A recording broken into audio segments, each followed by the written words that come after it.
Airlines from Addis News Hour. Ethiopia reiterates commitment to peaceful resolution to border issues with the Sudan.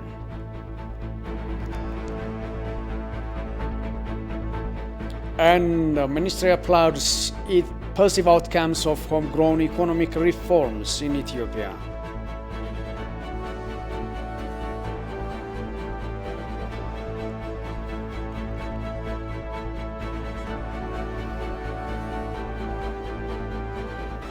Hello and welcome to Addis News Hour. I'm Daniel Kasahun with the news. President Sahle Work said Ethiopia is planning to open soon its embassy in the Democratic Republic of Congo, DRC. The president made the announcement at a press conference she held after a discussion with DRC President Felix Tshisekedi at the National Palace in Kinshasa. President Sahle Work said the government of Ethiopia supports the wish a successful mandate to President Tshisekedi as head of the African Union. The two presidents also discussed ways to cement the ties between Kinshasa and Addis Ababa, as well as exchanged views on topics of mutual interest. President Sahle Work traveled to DRC after concluding her visit in Tanzania.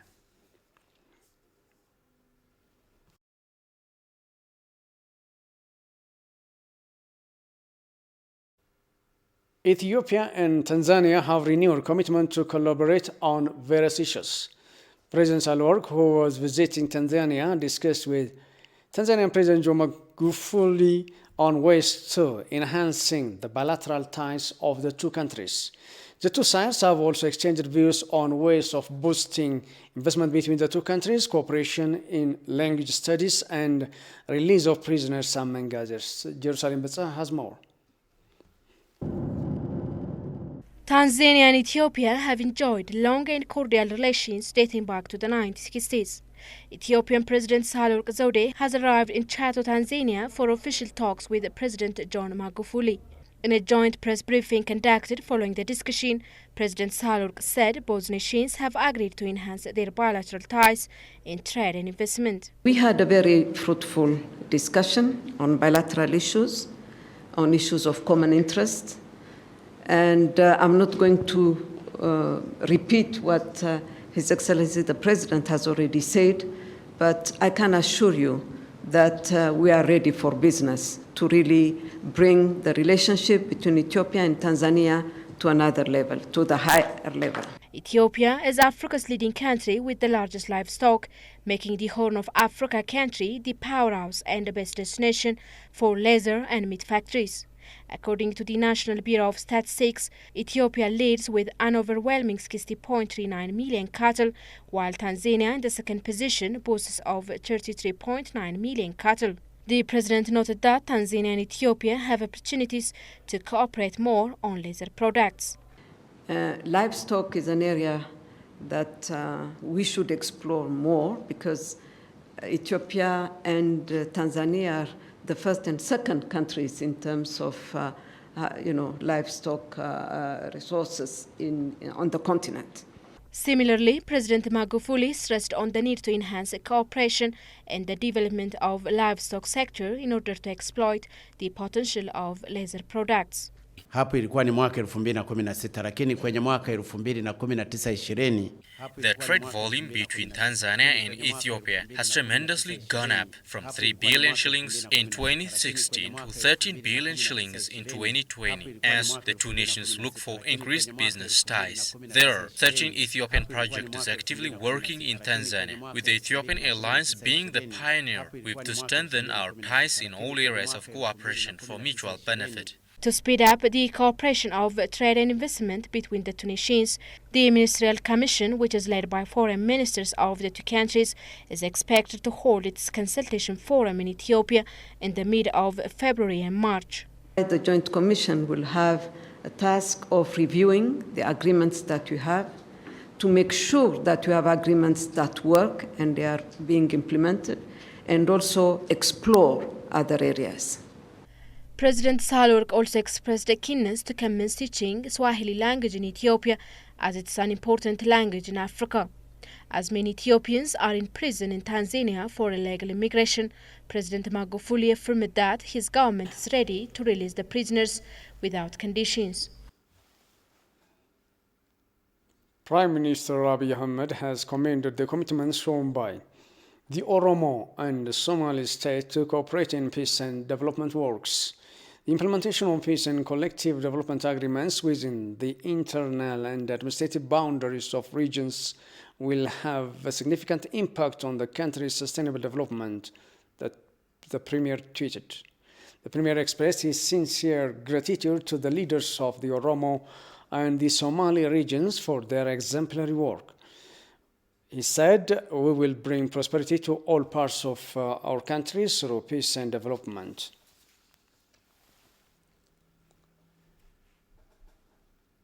Modernizing the transport sector of Ethiopia first is necessary to attain the country's comprehensive 10-year development plan. Deputy Prime Minister and Foreign Affairs Minister of Ethiopia, Demeke Mekonnen, made his remark at a discussion forum on the country's 10-year transport sector development plan. Sayut Amrat has more.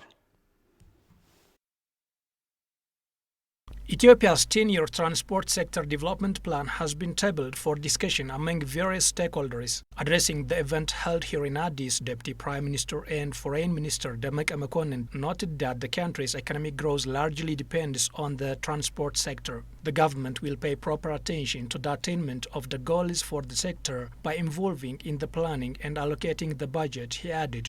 Further emphasized that modernizing the transport sector first is necessary to attain Ethiopia's comprehensive 10-year development plan. Modernizing the agriculture sector calls for revolutionizing the transport sector. Modern transport is also necessary to modernize the mining industry, to turn the comparative advantage of our tourism into result, opportunity and development. We need a better transport infrastructure. In this regard, if we see the budget allocation of this year, a large part of the country's resource has been allotted to the transport sector. It is also with the same attention that the government is striving to the attainment of the sector's plan. So modernizing our transport system would mean creating a strong competitive nation and realizing our prosperity goals. Transport Minister Dagmawit Moges, for her part, indicated that making the transport system technology-oriented is a wider part of the plan. በዘርፋችን ጥራት ያለው መሰረተ ልማት የመዘርጋትና የማስተዳደር ጉዳይ የቀጣይ ዘመን It will be our greatest agenda to establish and manage quality transport infrastructure in the country. In this regard, while they are built and deliver service on quality base, they should be climate and accident resilient, able to bring a meaningful change on road safety, and able to consume renewable energy. Moreover, the plan clearly states that we evaluate the success and efficiency of projects based on the social and economic change or effects they cause. The plan also assumes minimizing traffic accidents by half. The Ministry of Foreign Affairs says the leaders of the Sudan are beating war drums and have continued looting and displacing Ethiopian farmers. And this is in the face of the fact that Ethiopia still believes that the issue can be solved amicably and peacefully with roundtable discussion. Kasan Chane reports. The Ministry of Foreign Affairs has stated that Ethiopia still believes with talks and negotiations as options to resolve the border dispute with Sudan. Foreign Ministry spokesperson Ambassador Dina Mufti noted that leaders of Sudan are beating war drums and have continued to looting and displacing Ethiopian farmers, although Ethiopia still believes that the issue can be solved amicably and peacefully with roundtable discussions. According to the spokesperson, before the commencement of any negotiation, however, Ethiopia demands the Sudanese army evacuate the area that it has occupied currently, displacing Ethiopian farmers as of November 6, 2020, and respective agreement to keep the status quo. Reiterated the colleagues on the Ethio-Sudanese border situations that Ethiopia is still committed towards peaceful resolutions of the border differences or conflicts with the Sudanese. We are always ready to settle the border issues through normal mechanisms that we have already schemed out. We have had schemes, and those schemes are to be held to, and this is our commitment, and still we would like to reiterate it. And I would like to bring to the attention of Sudanese people, we care about our good relationship with our Sudanese brothers and sisters. Foreign Ministry spokesperson Ambassador Dina Mufti also highlighted the efforts and achievements made during a week in the areas of politics and economics, as well as civic diplomacy.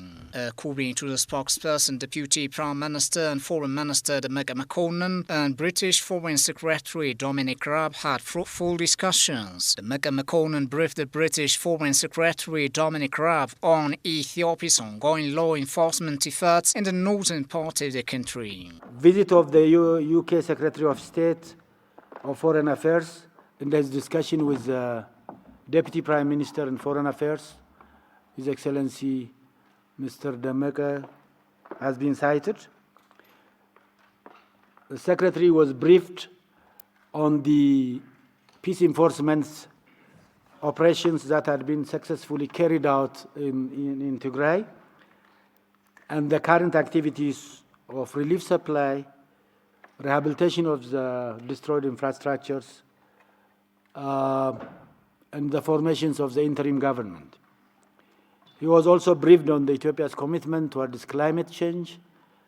Ethiopia is a country that is committed to build green economy, and that is an Ethiopian commitment. And this is also one of the briefings that had been made to the visiting guest.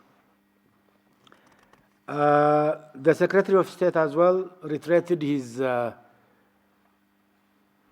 commitment, the commitment of his country towards strengthening Ethio-British relationship, and he appreciated Ethiopia's resilient schemes at green economy, and he invited also the country to participate in the forthcoming climate conference, which is going to be held in London.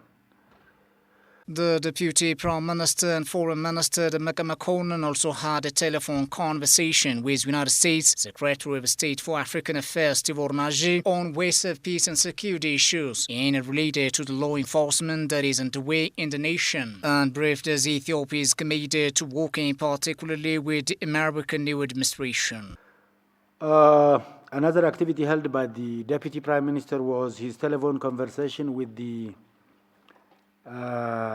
Tibor Nagy.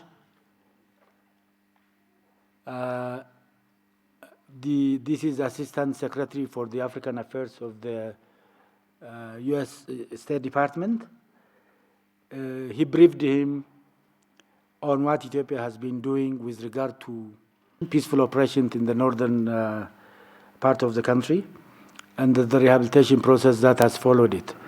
Meanwhile, Ambassador Dina pinpointed that Ethiopians living abroad and those of Ethiopian descent has donated more than 27 million birr to accelerate Ethiopia's green economy through supporting the further country in connection with this week's civic diplomacy. The ministry in its statement announced that the government has accomplished remarkable achievements focusing on various humanitarian activities in Tigray through its agencies and in collaboration with humanitarian agencies, providing food and non-food items to the people in the region. Noting reports that claim that 4.5 million people in Tigray in need of humanitarian assistance are unsubstantiated, stressing the government has allocated all its time, energy and resources to rebuild infrastructures that are irreparably damaged by the TPLF clique. The National Intelligence and Security Service, NIS, has urged some social media activists to refrain from trying to create confusion among the public by disseminating false information. In a statement it issued, NIS said activists who are engaged in circulating fake news need to refrain from their illegal activities. Those who operate to cause harm to the national interest and existence of the nation, as well as to pose a threat to the peace and security of the people by spreading false information, will face justice, it said.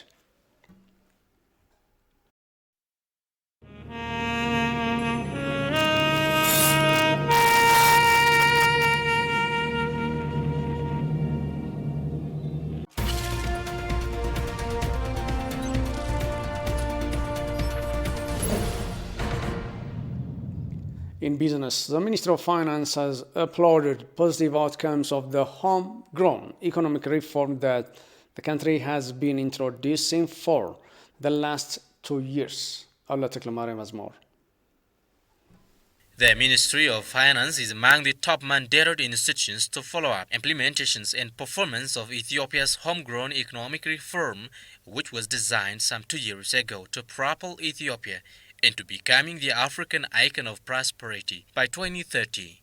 Accordingly, State Minister of Finance Eyob Takaling has lauded the process of the economic reform. በፋይናንስ ዘርፉ ለምሳሌ ማክሮን በተመለከተ የገንዘብ ፖሊሲዎችን እናዘመናለን። With regard to the monetary system, we have successfully achieved modern monetary policy, and we are now on the way to launch capital market where the interest rate of the finance is to be market-led, not political-led business as it was in the previous times. Our business system is part of this economic reform. Eyob underscored the homegrown economic reform will be used as a springboard to the 10-year National Development Plan to help modern the agriculture, manufacture and tourism sectors, adding the importance of enlarging foreign currency rate. ለውጭ ምንዛሬ ስናነሳ በሁለት አቅጣጫ ለማየት ነው። አንዱ አቅርቦቱን ማሳደግ አለብን ነው። There are two possible ways to address problems in connection to foreign currency rate. One is to increase our supply capacity, and the second is to properly manage the flow.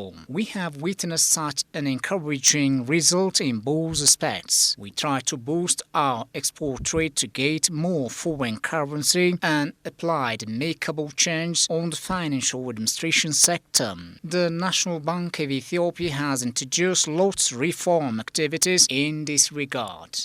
Mining and logistics will be given due attention in the coming implementation period, according to the State Minister. የማዕድን ዘርፉ ለአነስተኛ አምራቾችም The mining sector will be open for both small-scale miners and mega companies, and the process is going well according to the plan.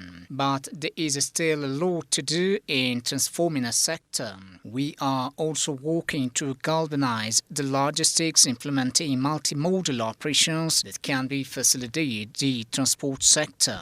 This will hopefully be completed by the coming 1.5 years. Eyob further calls upon all actors to play share to realize the intended goal at the national level.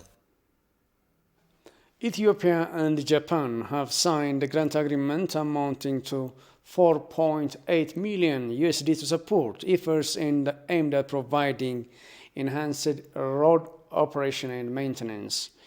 Ethiopian State Minister of Finance and Japanese ambassador to Ethiopia signed the agreement.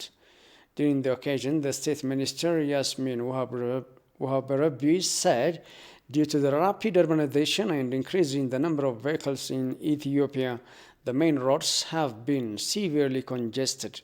Such support would help improve traffic flow, save time, reduce the cost of fuel and road maintenance as well as travel expenses, she added.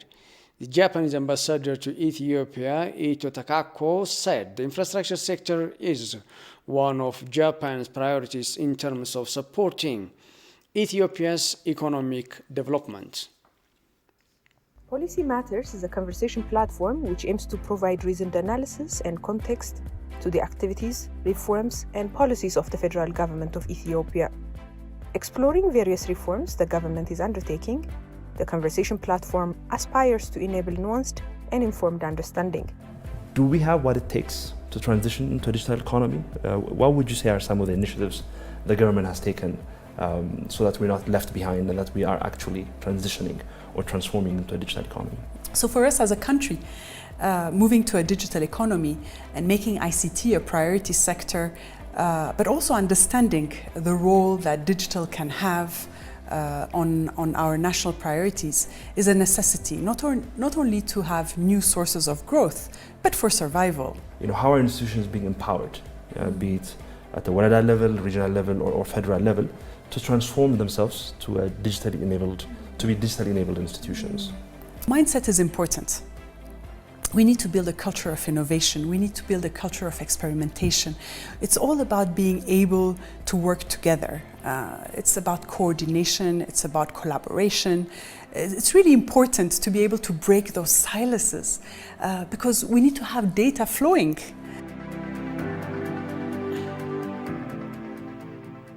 You are watching at this news hour. The latest round of talks on Libya has concluded with an agreement on how to distribute leadership positions among opposition factions. The meeting in Morocco brought together 13 representatives from the High Council of State from the West and 13 from the House of Representatives in the East. Emmanuel Jorge presents CGTN's file. Another Libyan agreement emerges. The 13+13 committee has agreed on how to divide the leadership of the top state bodies. Accordingly, the governor of Libya's central bank and head of the administrative control authority will be from the southern region. The attorney will go to candidates from the west, while the east will nominate the president of the Supreme Court and the head of the anti-corruption agency. The challenge in Libya is with its tribal nature, which makes holding positions a source of honor among tribes. Fair distribution of key positions will positively reflect on bringing political views closer. They need this now, until a state of maturity is reached in the near future to focus only on best calibers rather than where they come from.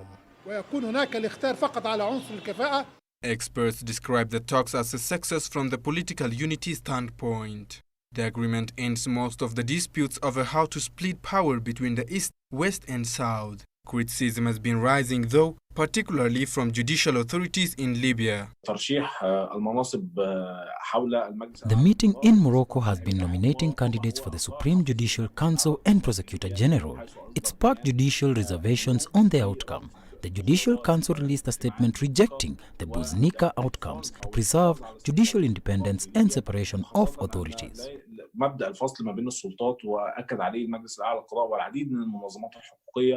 Each of Libya's 3 regions will nominate candidates for the bodies. The agreement dictates that it will need deputies must come from different regions to guarantee that there is no full authority given to one party over Libya's vital institutions. The nomination window for the top position is set to close on February 2nd.